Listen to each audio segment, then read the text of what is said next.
आज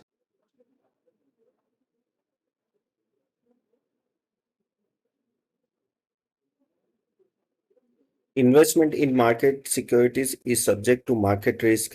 Read all the documents carefully before investing. एक specially long term investor की तरफ से हम सोचते हैं करंट सिचुएशन में क्या एक्यूमुलेशन की स्ट्रैटेजी होनी चाहिए, एसआईपीज़ की क्या व्यूज़ होनी चाहिए। तपन जी एज अ इन्वेस्टर बताइए कि अभी क्या लगता है बाज़ार में।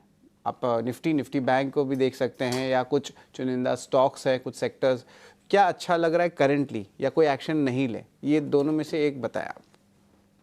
गुड मॉर्निंग शरद जी। सी आपने जो सही बोला कि नो अनिश्चितता बहुत है, अनसर्टेनिटी के वजह से ना पता नहीं चल रहा है मार्केट कहाँ जाएगा।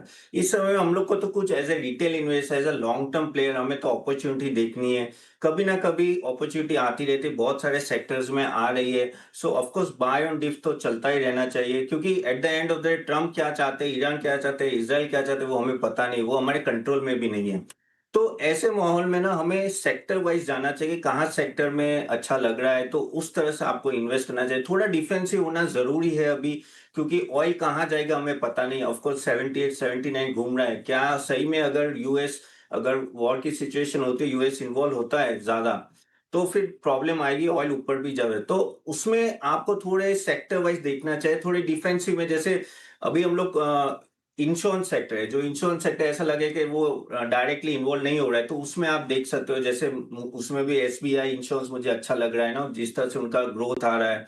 और नो 30% से उनका आगे जाके ग्रोथ भी आएगा वीएनबी में, एंड 16% से उनका टोटल प्रीमियम भी ग्रोथ हो रहा है। तो वैसे सेक्टर में, ऐसे कोई सेक्टर में आप जा सकते हो। या बैंकिंग, एनबीएफसी।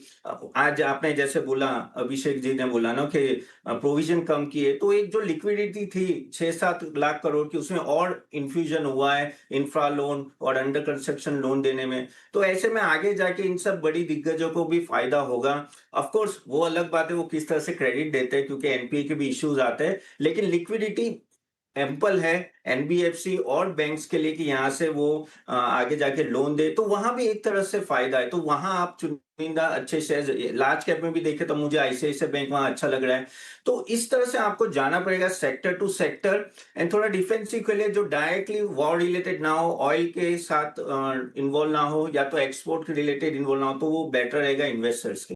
इन्फो एज के चार्ट्स को एक बार पुल अप करना चाहिए। करीब 1.5% की तेजी दिखाई इस स्टॉक ने। तपन, इन्फो एज कई सारे बिजनेसेस इनफैक्ट है, कई सारे अलग अलग सेगमेंट्स के बिजनेसेस हैं कंपनी के पास। आपकी राय क्या होगी?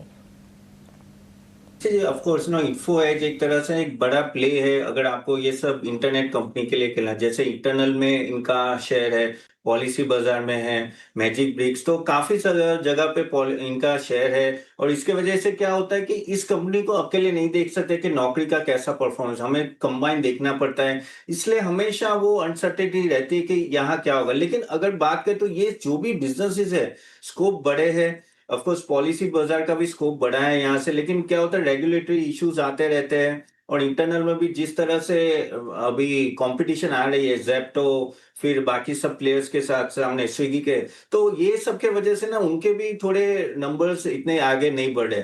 तो इनिशियली ऑफ कोर्स ये स्टॉक बहुत अच्छा चला था, फिर अभी थोड़ा स्टैग्नेंट हुआ है, लेकिन आगे जाके स्कोप है। और वो ये सब कंपनीज अगर ऑनेस्टली बोलूँ ना, तो हमें एज अ कंबाइन ही देखना पड़ेगा सभी, कैसे कैसे इनके जहां जहां निवेश है वो कैसा परफॉर्म कर रहे हैं। तो मुझे लग रहा है यहाँ थोड़ा टाइम सेटल होगा, बाद में आगे बढ़ेंगे, क्योंकि अभी एक तरह से ना काफी सारी जो कंपनियां थोड़े प्रॉफिट में है, लेकिन उस तरह से परफॉर्म नहीं करे।